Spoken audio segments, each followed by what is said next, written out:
여러분, 오늘 저는 한 가지 질문을 드리고 싶습니다. 100년을 살아온 사람과 50년을 살아온 사람 중에 누가 더 외로울까요? 아마 많은 분들이 100년을 산 사람이 더 외롭지 않겠냐고 생각하실 겁니다. 그런데 사실은 반대입니다. 50년을 산 사람이 훨씬 더 외롭습니다. 왜냐하면 아직도 타인에게 기대를 걸고 살고 있기 때문입니다. 오늘 이 영상에서는 살아온 한 어르신의 삶이 우리에게 전해주는 진실들을 함께 나눠보겠습니다. 인간관계, 돈, 사랑, 그리고 고독에 관한 이야기입니다. 끝까지 함께 주시면 여러분의 남은 인생이 달라질 것입니다. 저는 얼마 전 아주 특별한 글을 접했습니다. 1920년에 태어나 올해로 새를 맞이하신 한 도학자의 회고록이었습니다. 그분은 전쟁도 겪으셨고 굶주림도 겪으셨으며 수십 년간 교수로 재직하시면서 수많은 제자들의 성공과 배신을 모두 보셨다고 하셨습니다. 이분이 남기신 글을 읽으면서 저는 등골이 서늘해졌습니다. 왜냐하면 그 글 속에 우리 모두가 살면서 어렴풋이 느끼지만 차마 인정하기 싫었던 진실들이 담겨 있었기 때문입니다. 오늘 저는 그 진실들을 여러분과 함께 나누고자 합니다. 부산에 사시는 울산의 임경자 어르신 68세이신데요. 저에게 이런 말씀을 하셨습니다. 선생님, 저는 평생 남들에게 잘해 주며 살았는데 왜 나이 들어 이렇게 혼자인지 모르겠어요 라고요. 이 말씀이 바로 오늘 우리가 함께 풀어 가야 할 핵심 질문입니다. 오늘 이 영상은 4가지 주제로 구성되어 있습니다. 첫 번째는 인간의 본성과 관계에 관한 이야기입니다. 두 번째는 돈과 노후, 재정에 관한 이야기입니다. 세 번째는 사랑과 부부관계의 변화에 관한 이야기입니다. 네, 번째는 고독과 노년의 품격에 관한 이야기입니다. 각각의 주제마다 인생이 주는 진실한 교훈이 담겨 있습니다. 여러분 준비되셨나요? 첫 번째 이야기를 시작하겠습니다. 바로 인간의 본성에 관한 이야기입니다. 이 노학자께서는 이런 말씀을 남기셨습니다. 젊은 시절 나는 사람을 믿는 것이 미덕이라 생각했다. 내가 진심을 다하면 상대도 언젠가는 내 진심을 알아줄 것이라 믿었다. 그러나 인생은 동화가 아니었다. 여러분, 이 말이 가슴에 와닿으시나요? 아마 많은 분들이 이런 경험을 해보셨을 것입니다. 분명히 잘해줬는데, 분명히 최선을 다했는데 왜 내 진심이 전달되지 않을까 하는 그 답답함 말이지요. 휴대전화도 없던 시절이 어르신은 수첩을 들고 다니셨다고 합니다. 그 수첩에는 수많은 이름이 적혀 있었습니다. 그런데 가슴이 무너지던 어느 밤을 걸어 속마음을 털어놓을 수 있는 사람이 단 한 명도 떠오르지 않았다고 하십니다. 여러분, 여러분의 휴대전화 연락처에는 몇 명이나 있으신가요? 요즘은 수백 명, 수천 명이 저장되어 있는 분들도 계실 겁니다. 그렇다면 오늘 밤 당장 전화를 걸어 진심으로 힘들다고 말할 수 있는 사람은 몇 명이나 되시나요? 연세대 세브란스 병원 정신건강의학과 연구팀이 60대 이상 한국인일 247명을 대상으로 조사한 결과를 보면 이분들이 실제로 진심으로 속마음을 나눌 수 있는 사람이 1명 이상 있다고 응답한 비율이 37.4%의 프로에 그쳤습니다. 나머지 62%는 사실상 혼자라는 말입니다. 수백 명의 연락처를 갖고 계셔도 진짜 연결은 그 안에 없는 경우가 많습니다. 그렇다면 왜 이런 일이 생기는 걸까요? 이 노학자는 오랜 세월 사육 끝에 이런 결론에 도달하셨습니다. 인간은 함께 어울리기 위해 모이는 것이 아니라 혼자 남겨질 두려움 때문에 모인다. 이 말이 잔인하게 들리실 수도 있습니다. 하지만 잠깐 생각해 보세요. 여러분이 어떤 모임에 나가시는 이유가 진정으로 그 사람들이 좋아서인가요? 아니면 나만 빠지면 어쩌나 하는 불안감 때문인가요? 솔직히 말씀드리면 대부분의 사람들에게 그 두 가지가 섞여 있습니다. 그것이 인간의 솔직한 모습입니다. 이 노학자는 교수 재직 시절 한 제자를 도와준 이야기를 들려 주셨습니다. 집안 형편이 어려워 등록금을 마련하지 못하던 학생이었습니다. 선생님은 사비를 털어 그 학생의 학비를 도와주셨습니다. 그 학생은 눈물을 흘리며 감사 인사를 했습니다. 몇 년 뒤 그 제자는 큰 기업의 임원이 되었습니다. 어느 학회에서 우연히 마주쳤을 때 그 제자는 마치 처음 보는 사람처럼 지나쳐 버렸습니다.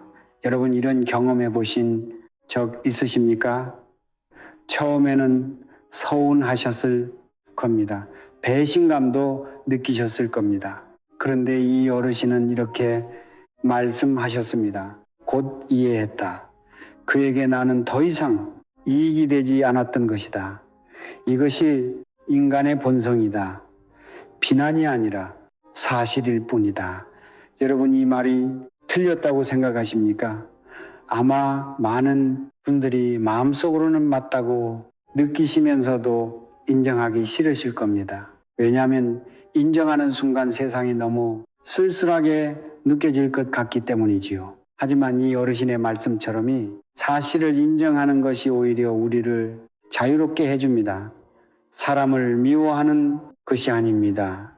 다만 사람을 과대 평가하지 않는 것, 그것이 핵심입니다. 인간을 있는 그대로 바라볼 때 상처는 절반으로 줄어든다고 하셨습니다. 이 말이 얼마나 정확한 말인지를 사신 분이 하시는 말씀이니 귀 기울여 들어보시기 바랍니다. 통계청의 2024년 사회통계조사에 따르면 중장년층이 일상에서 가장 크게 겪는 스트레스 원인 1위가 바로 대인 관계라고 합니다. 건강이나 경제, 문제보다 사람 관계에서 오는 스트레스가 더 크다는 것입니다. 그 이유가 바로 기대 때문입니다. 기대가 크면 실망도 크고 실망이 크면 스트레스가 쌓이고 스트레스가 쌓이면 몸이 망가집니다.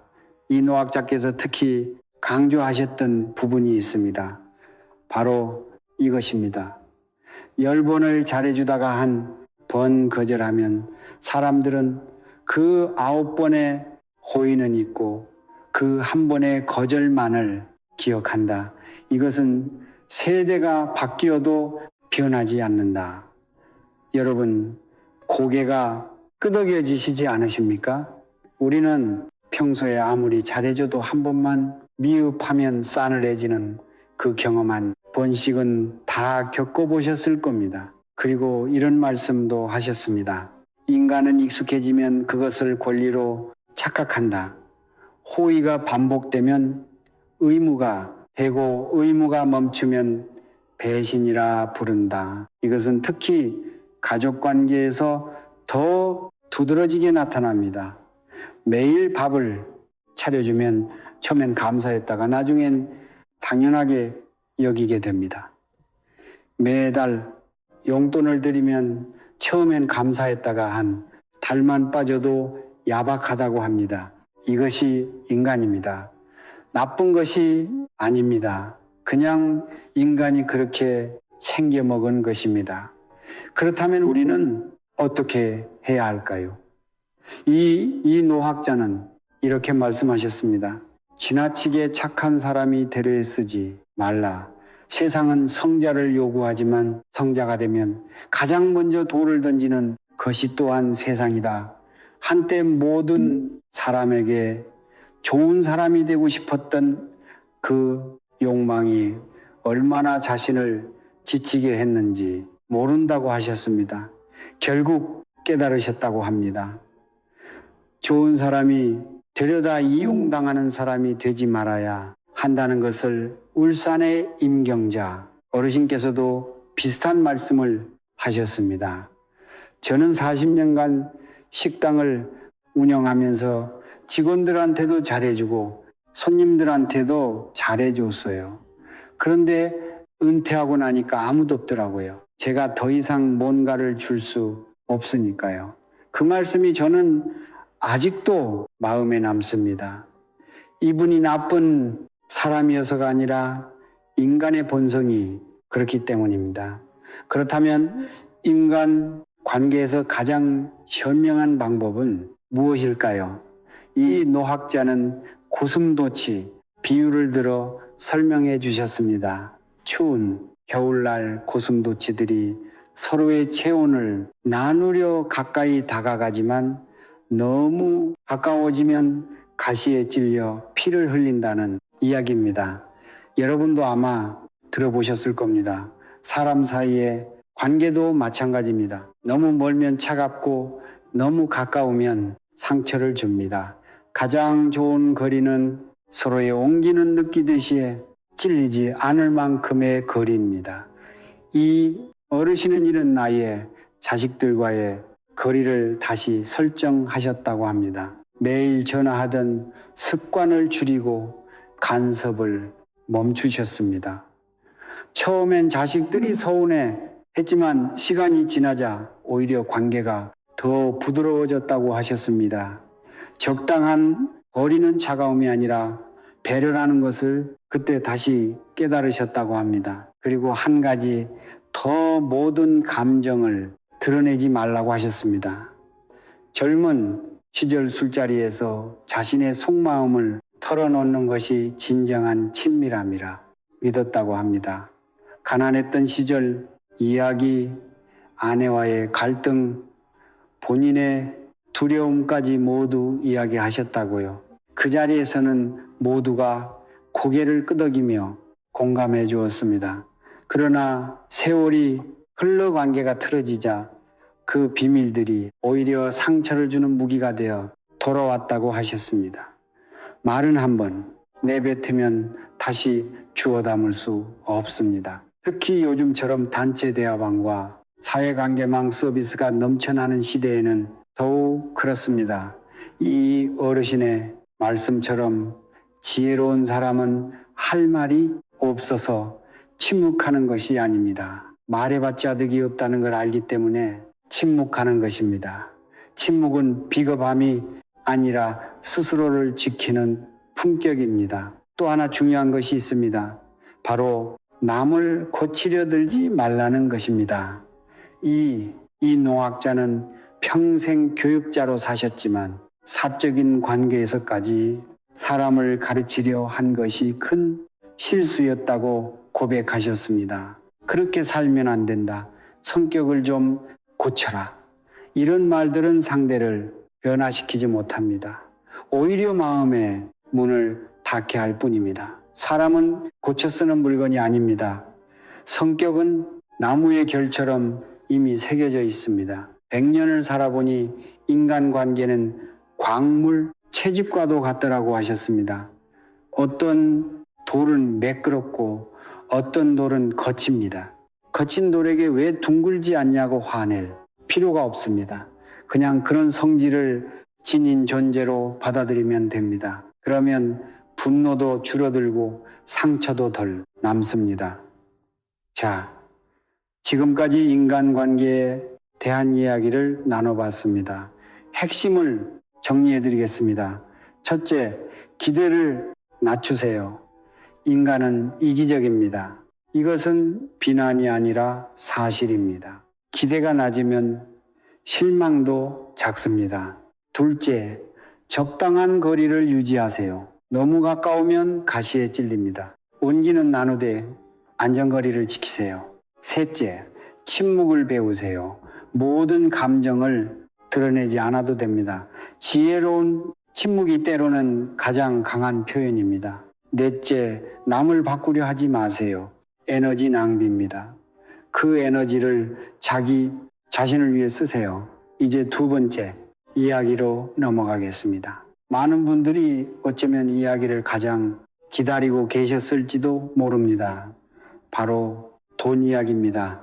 나이 들어 가장 많이 후회하는 것 중 하나가 무엇인지 아십니까? 이 노학자는 두 가지를 말씀하셨습니다. 첫째, 사람을 너무 믿은 것. 둘째, 돈을 가볍게 여긴 것. 오늘의 이 고백이 왜 중요한지 함께 생각해 보겠습니다. 이분은 전쟁 직후 아무것도 없는 폐허 위에서 교단에 서셨습니다. 월급은 쌀 몇 가마 값도 되지 않았고 가족을 먹여 살리기 위해 밤에는 번역일을 하셨습니다. 그 시절 이분은 돈을 부끄러운 것으로 여기셨다고 합니다. 학자는 청빈해야 한다고 믿으셨다고요. 그런데 세월은 아주 다른 진실을 가르쳐 주었다고 하셨습니다. 여러분이 말이 와닿으시지 않으십니까? 우리나라는 경제협력 개발기구 회원국 중에서 놓인 빈곤율이 가장 높은 나라입니다. 여러 해 동안 발표된 통계를 보면 65세 이상 어르신 중 38% 안팎이 상대적 빈곤 상태에 놓여 있습니다. 10명 중 거의 4명입니다. 이것이 우리의 현실입니다.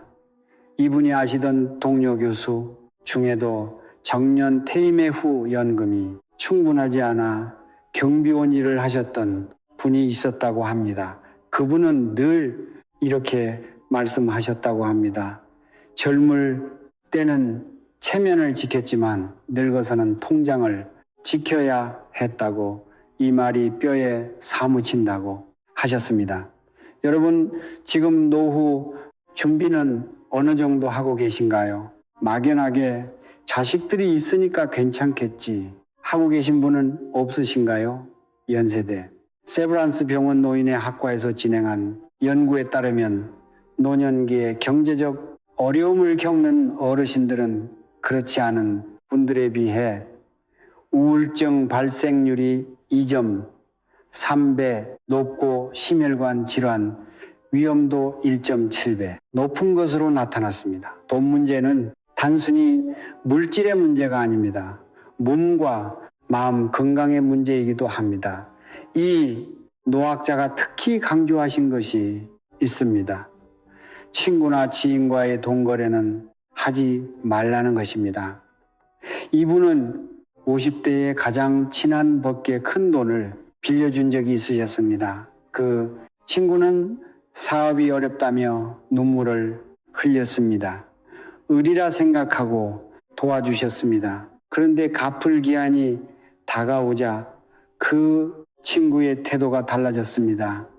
전화를 피하고 만남을 미루다가 결국 오히려 이분을 매정한 사람으로 만들어 버렸습니다.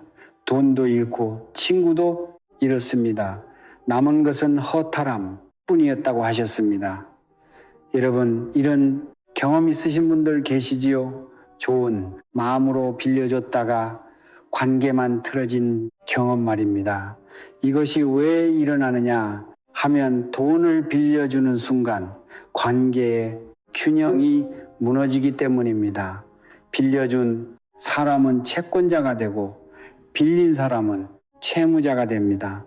그 순간부터 둘 사이에는 더 이상 동등한 우정이 아니라 힘의 불균형이 생깁니다.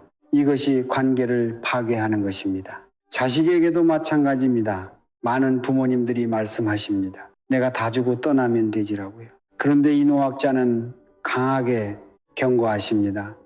미리 다 주는 순간 부모의 자리가 달라진다고. 이분은 오랜 교단 생활을 통해 부모 재산을 일찍 물려받고도 부모를 제대로 모시지 않는 사례를 수없이 보셨습니다. 물론 모든 자식이 그렇다는 말이 아닙니다.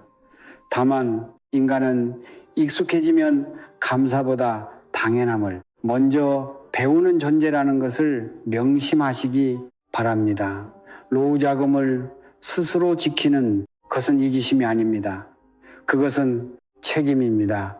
자신의 존엄성을 지키는 일입니다.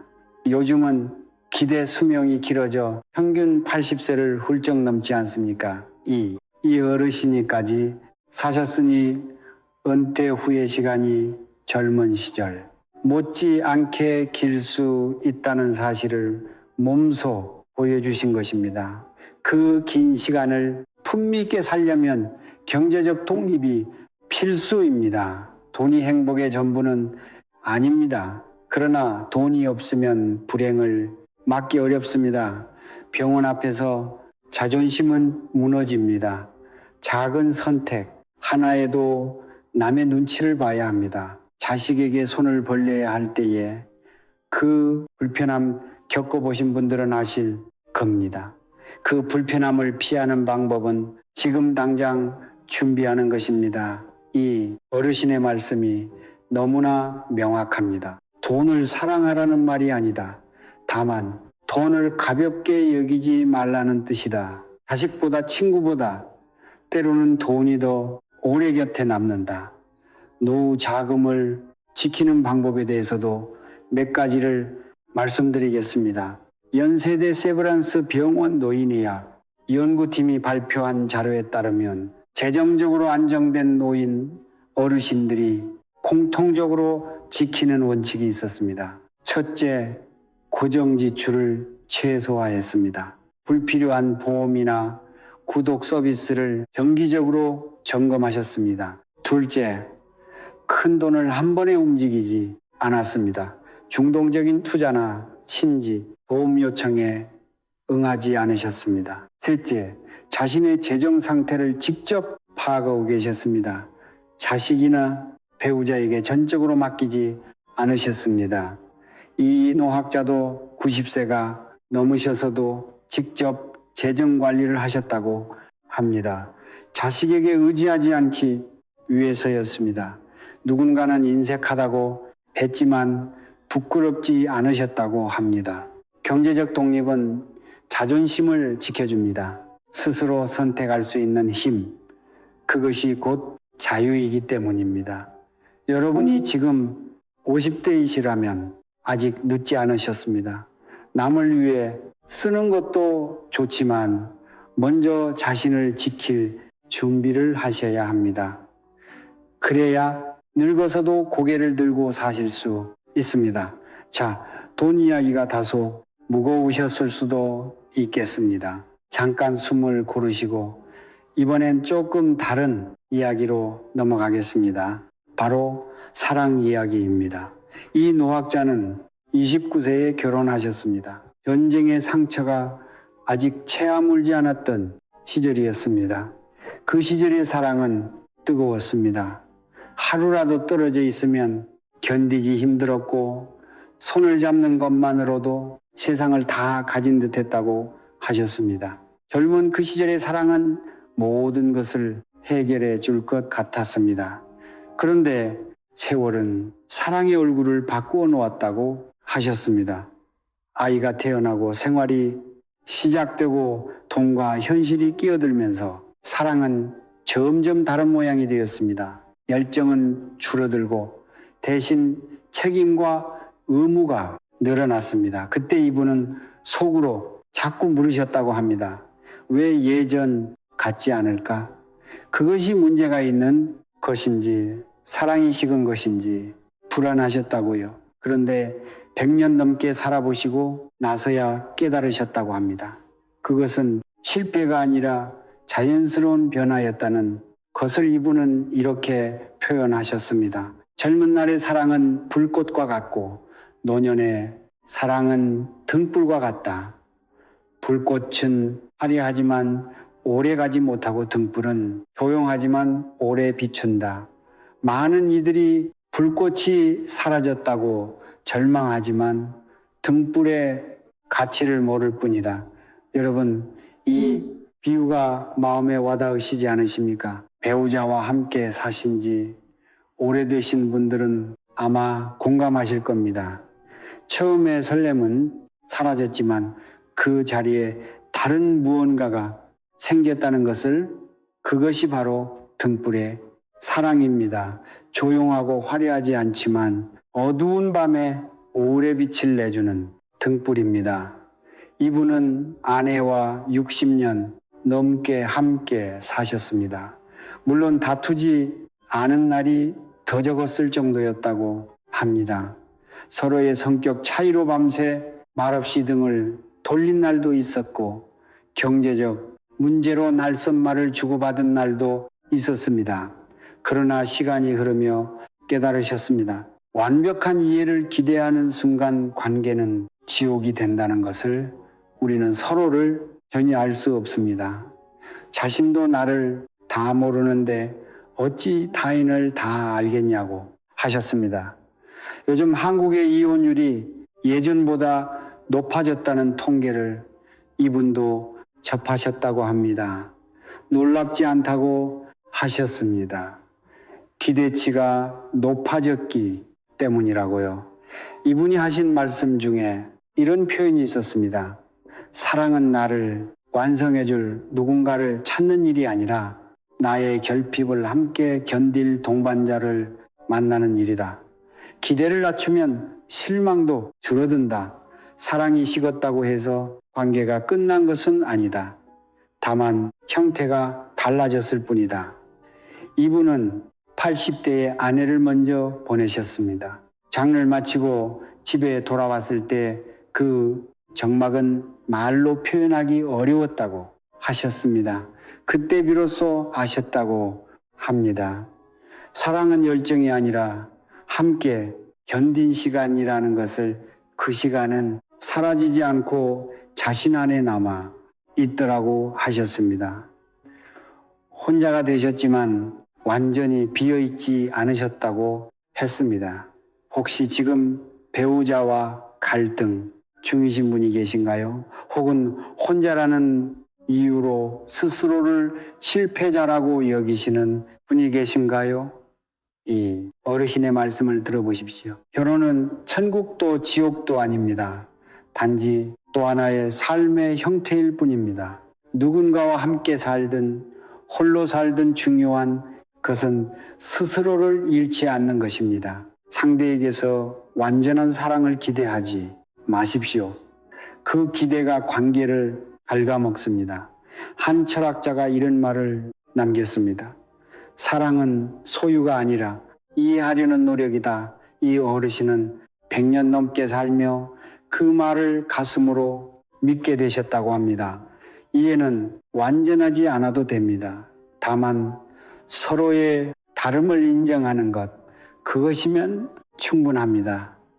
여러분, 오늘 저녁 배우자에게 혹은 가장 가까운 가족에게 한마디를 건네보시는 건 어떨까요? 완벽하지 않아도 됩니다. 다만 그 존재에 감사하다는 마음을 표현해 보시기 바랍니다. 연세대 세브란스 병원 노인 건강연구소에서 발표한 흥미로운 자료가 있습니다. 70대 이상 어르신 743명을 대상으로 조사한 결과 배우자나 가까운 사람과 매일 5분 이상 진심을 담은 대화를 나누는 분들의 심혈관 건강 지표가 그렇지 않은 분들에 비해 유의미하게 좋았다는 것입니다. 사랑과 연결감은 단순히 감정의 문제가 아니라 신체 건강에도 직접적인 영향을 미칩니다. 그리고 중요한 말씀 하나 더 드리겠습니다. 사랑의 환상이 거친 자리에 남은 것은 실망이 아니라 자유라고 하셨습니다. 사랑이 끝났다고 생각하는 순간에도 삶은 계속됩니다. 그리고 그 이후에 시간이 어쩌면 더 성숙하고 더 진실할지도 모릅니다. 젊음은 격정 속에서 흔들리지만 노년은 잔잔한 호수와 같습니다. 바람이 불어도 크게 출렁이지 않습니다. 이것이 노년의 사랑이 가진 아름다움입니다. 사랑 이야기를 정리해 드리겠습니다. 첫째, 불꽃이 사라졌다고 사랑이 끝난 것이 아닙니다. 등불의 사랑이 시작된 것입니다. 둘째, 완벽한 이해를 기대하지 마십시오. 서로의 다름을 인정하는 것이 가장 깊은 이해입니다. 셋째, 함께 견딘 시간이 가장 큰 재산입니다. 그 시간은 사라지지 않습니다. 넷째, 사랑은 소유가 아니라 이해하려는 지속적인 노력입니다. 이제 오늘의 마지막이자 어쩌면 가장 깊은 이야기로 넘어가겠습니다. 바로 고독과 노년의 품격에 관한 이야기입니다. 이 노학자는 105년을 사시며 한 가지 사실에 도달하셨다고 합니다. 인간은 결국 혼자라는 것, 그러나 그 혼자가 반드시 비참함을 뜻하지는 않는다고 하셨습니다. 그 말이 처음에는 쓸쓸하게 들릴 수도 있습니다. 그런데 끝까지 들어보시면 생각이 달라지실 겁니다. 젊은 시절 이분은 혼자 있는 시간을 견디지 못하셨다고 합니다. 약속이 없으면 불안하셨고 집이 조용하면 라디오라도 켜두셨다고요? 침묵이 두려우셨다고 합니다. 왜냐하면 침묵 속에서는 내면의 빈 곳이 또렷하게 드러났기 때문이라고 하셨습니다. 여러분, 혹시 이런 경험 있으시지 않습니까? 집에 혼자 있으면 어쩐지 불안하고 빨리 어딘가에 나가야 할 것 같은 느낌 말이죠. 그런데 나이가 들수록 깨달으셨다고 합니다. 고독은 형벌이 아니라 능력이라는 것을 위대한 예술가와 사상가들이 왜 고독 속에서 작품을 남겼겠습니까? 혼자 있는 시간이 두려움이 아니라 사색이 되었기 때문입니다. 이 노학자도 정년 퇴임 후 충만했던 시간은 사람들 사이가 아니라 서재에서 혼자 보내던 시간이었다고 하셨습니다. 책을 읽고 지난 세월을 기록하고 제자들에게 편지를 쓰면서 비로소 자기 자신과 화해하셨다고 합니다. 여러분, 요즘은 스마트폰 하나로 언제든 세상과 연결될 수 있습니다. 카카오톡, 유튜브, 밴드, 카페 쉴 새 없이 알림이 옵니다. 그런데 연결이 많다고 외로움이 줄어드는 걸까요? 오히려 비교가 늘어납니다. 남들은 여행을 다니고 손주들과 즐겁게 지내는 사진을 올리는데 나는 왜 이럴까 싶어지시지 않으십니까?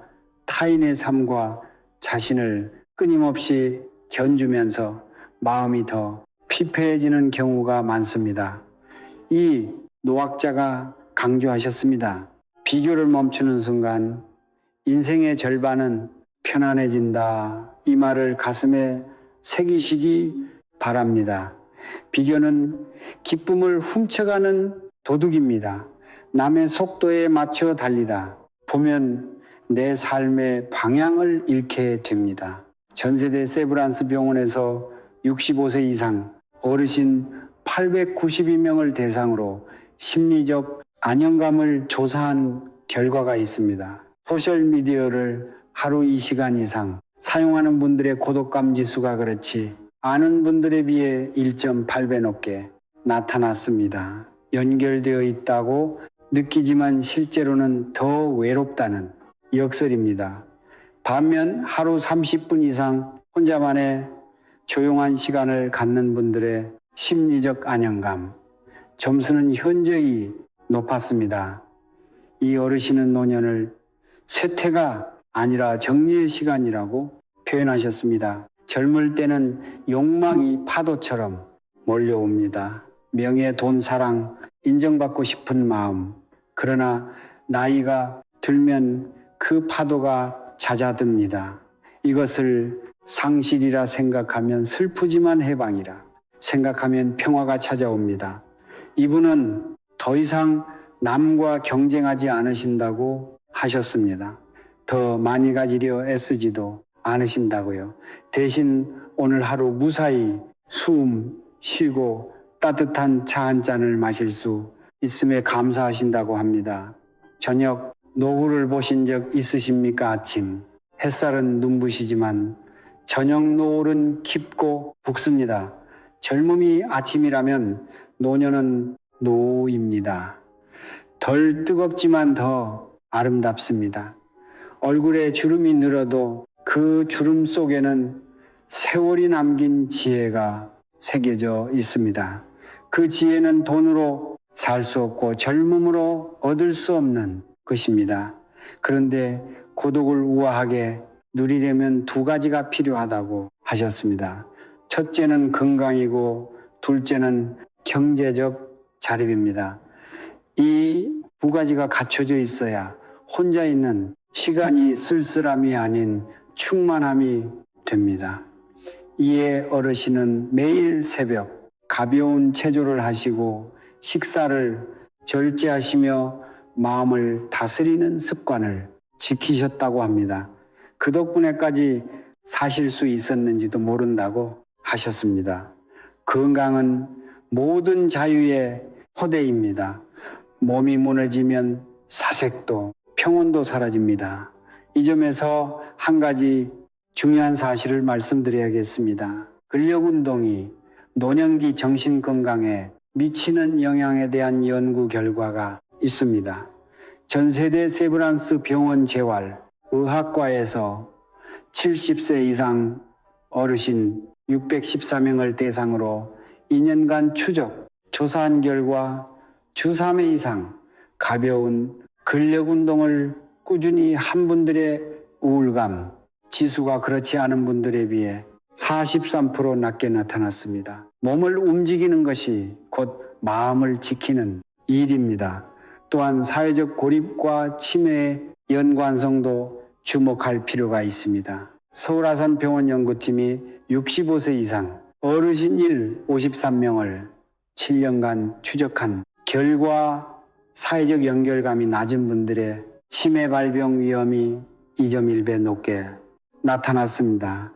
혼자 있는 시간을 완전히 단절되지 않는 것이 중요합니다. 한두 명의 진정한 연결이면 충분합니다. 수십 명의 피상적인 연결보다 한 명의 진심 어린 관계가 훨씬 더 뇌 건강을 지켜줍니다.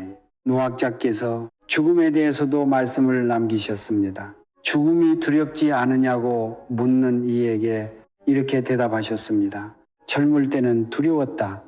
그러나 이제는 고단한 하루 끝에 찾아오는 잠처럼 느껴진다. 삶이 충분히 길었기에 그 자연스럽게 받아들일 수 있다. 중요한 것은 언제 떠나느냐가 아니라 오늘을 어떻게 사느냐다. 여러분이 말씀이 담하게 들리시지 않으십니까? 105년을 사신 분이 죽음을 잠처럼 받아들이신다는 것, 그것은 포기가 아닙니다. 충분히 살았다는 충만함에서 나오는 평온입니다. 우리도 그런 충만함을 향해 한 걸음씩 나아갈 수 있습니다. 오늘 하루를 제대로 사는 것에서부터 시작됩니다. 이분은 지금도 글을 쓰시고 기억을 정리하시고 가끔은 옛 제자들과 차를 마시며 웃으신다고 합니다. 그 웃음은 젊은 날의 화려한 웃음과는 다르지만 훨씬 깊다고 하셨습니다. 여러분, 혼자 걷는 길이 외로울 수는 있어도 결코 초라하지 않습니다. 오히려 가장 단단한 길일지도 모릅니다. 자, 이제 오늘 이야기를 전체적으로 정리해 드리겠습니다. 사실 한 노학자의 삶이 우리에게 전해주는 4가지 진실이었습니다. 첫 번째, 인간관계에 대해서입니다. 기대를 낮추십시오. 사람은 누구나 자신의 이익을 먼저 생각합니다. 이것은 비난이 아니라 사실입니다. 인간을 있는 그대로 바라볼 때 상처는 절반으로 줄어듭니다. 적당한 거리를 유지하시고 침묵의 지혜를 배우시고 남을 바꾸려는 에너지를 자신을 위해 쓰십시오. 10번 잘해줬어도 한 번 거절하면 기억은 그 한 번에 집중됩니다. 이것을 알고 살면 상처 받을 일이 훨씬 줄어듭니다. 두 번째, 돈에 대해서입니다. 돈을 가볍게 여기지 마십시오. 노후 자금을 스스로 지키는 것은 이기심이 아닙니다. 책임이고 자존심입니다. 친구나 가족에게 큰 돈을 빌려주는 것은 돈도 잃고 관계도 잃는 지름길일 수 있습니다. 자식에게 미리 다 주지 마십시오. 경제적 독립이야말로 노년의 자유를 지켜주는 기반입니다. 세 번째, 사랑에 대해서입니다. 불꽃이 사라졌다고 사랑이 끝난 것이 아닙니다. 등불의 사랑이 시작된 것입니다. 완벽한 이해를 기대하지 마십시오. 서로의 다름을 인정하는 것, 그것이면 충분합니다. 함께 견딘 시간이 가장 큰 유산입니다. 그 시간은 결코 사라지지 않습니다. 네. 번째, 고독과 노년에 대해서입니다. 고독은 형벌이 아니라 능력입니다. 혼자 있는 시간이 두려움이 아닌 사색이 될 때 진정한 자유가 시작됩니다. 비교를 멈추십시오. 비교를 멈추는 순간 인생의 절반이 편안해집니다. 노년은 잃어버리는 시간이 아닙니다. 비로소 본질만 남는 시간입니다. 불꽃 같은 젊음이 지나고 나면 노을처럼 깊고 아름다운 시간이 기다리고 있습니다. 이 어르신은 마지막으로 이런 말씀을 남기셨습니다. 기대를 내려놓는 순간 비로소 자유가 시작된다. 대신은 특별한 사건이 아니라 인간이 인간이기 때문에 일어나는 자연스러운 현상이다. 이 사실을 받아들이는 순간 여러분의 인생은 더 이상 타인의 손에 휘둘리지 않게 될 것이다. 나는 이제야 안다. 노후의 평화는 젊은 날의 절제에서 비롯된다는 것을. 이제 남은 인생은 남을 따라가느라 쓰지 말라. 오직 자네 자신을 위해 써라. 그래야 어느 날 참으로 충분히 살았노라고 말할 수 있을 것이다. 여러분, 오늘 이 이야기가 마음에 남으셨으면 합니다. 인간관계에서 지쳐신 분, 노후 걱정으로 잠 못 이루시는 분, 사랑이 식었다고 느끼시는 분, 혼자라는 것이 두렵게 느껴지시는 분, 이 네 가지 중 하나라도 해당되신다면 오늘 영상을 저장해 두셨다가 힘드실 때 다시 한번 들어보시기 바랍니다. 저는 여러분이 남은 인생을 조금 더 가볍고 자유롭게 사시길 바랍니다. 남의 눈치보다 자신의 마음을 먼저 살피십시오. 타인의 기대보다 자신의 건강을 먼저 지키십시오. 화려한 관계보다 진심 어린 한 사람을 곁에 두십시오. 그것이 사신 어르신이 우리에게 전해주시는 가장 솔직하고 귀한 가르침입니다. 오늘 영상이 여러분께 작은 위로와 힘이 되었으면 합니다. 영상이 도움이 되셨다면 좋아요 한번 눌러주시고 이 이야기를 나눠드리고 싶은 가족이나 친구분들께 공유해 주시면 감사하겠습니다. 여러분과 함께 이런 이야기를 나눌 수 있어서 오늘도 정말 행복했습니다.